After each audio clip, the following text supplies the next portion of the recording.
नाही, आता निवडणूक लागलेली आहे. विरोधासाठी विरोध म्हणून उमेदवार उभे असले तरीसुद्धा ही निवडणूक भारतीय जनता पक्ष गांभीर्याने लढेल आणि ही निवडणूक भारतीय जनता पक्ष जिंकेल. निवडणुकीच्या या प्रक्रियेची विजयाची औपचारिकता बाकी आहे. अशा पद्धतीची परिस्थिती असली तरी आम्ही कुठल्याही परिस्थितीत गाफील न राहता ही निवडणूक आम्ही गांभीर्यानं लढू आणि आम्हाला अपेक्षित असणाऱ्या मताधिक्यानं आम्ही जिंकू.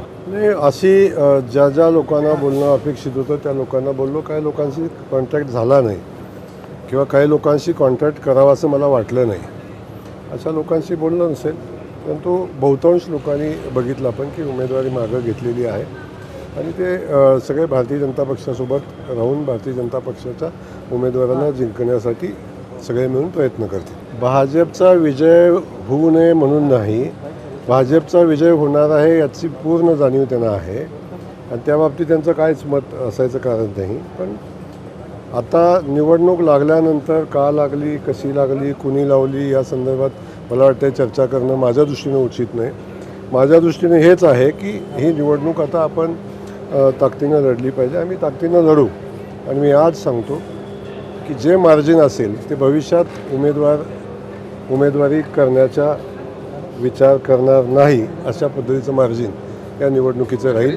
आणि आकडासुद्धा मी तुम्हाला सांगेन, तुम्हाला माहिती आहे मी आकडा सांगत असतो, तो आकडा मी सांगेन, फक्त मला एक दिवसाचा वेळ द्या. इथं झारीतला शुक्राचार्य कोणी नाही.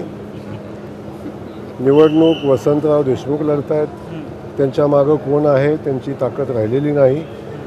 त्यामुळं कोण पाठीमागं आहे कोण पुढं आहे बघायची काही कारण नाही. शेवटी एक आहे की लोकशाहीमध्ये विरोधक एकदा उभा राहिल्यानंतर त्याला कमी समजायचं बिलकुल कारण नाही. एकदा उमेदवार उभा राहिला की आपण जी निवडणूक लढतो ती गांभीर्याने लढली पाहिजे. आम्ही लढू.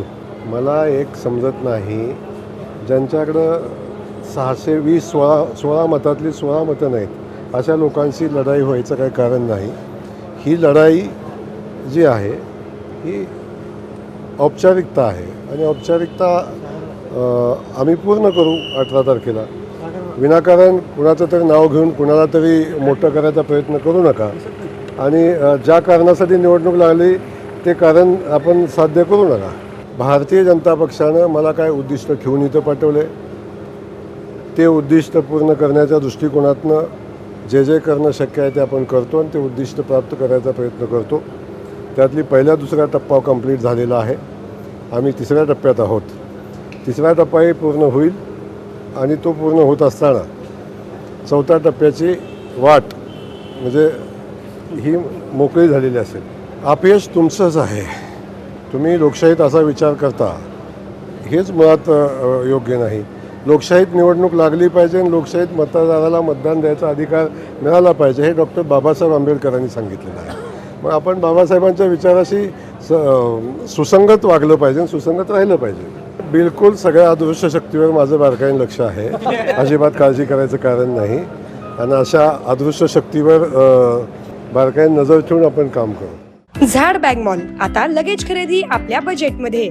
VIP, American Tourister, Samsonite, Tommy Hilfiger, National Miles, Uppercase आदी नामांकित ब्रँडच्या आकर्षक आणि स्टायलिश बॅग्स आता एकाच ठिकाणी उपलब्ध. भरपूर व्हरायटीज, 75% पर्यंत भरघोस डिस्काउंट, पार्किंग व लिफ्टची सोय. किंमत फक्त 199 रुपयांपासून पुढे. झाड बॅग मॉल 39/8 हेरिटेज गार्डन समोर, गांधीनगर चौक, 7 रस्ता, सोलापूर. संपर्क 82 37 90 1000.